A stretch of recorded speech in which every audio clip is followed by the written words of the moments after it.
پاکستان تحریک انصاف جب اپوزیشن میں تھی تو انہوں نے گزشتہ حکومتوں پر اس حوالے سے خوب تنقید کی کہ حکومتیں سرکاری اشتہارات میں اربوں روپے اڑا دیتی ہیں۔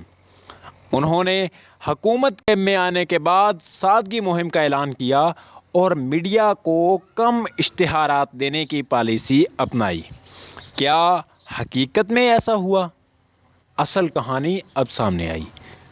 حکومت کے پریس انفارمیشن ڈپارٹمنٹ نے تینوں حکومتوں کے پہلے 9.5 ماہ میں الیکٹرانک اور پرنٹ میڈیا کو دیے گئے اشتہارات کی تفصیل جاری کر دی ہے۔ پیپلز پارٹی حکومت نے 25 مارچ 2008 سے 16 جنوری 2009 تک 93 کروڑ 54,08,545 روپے کے اشتہارات دیے۔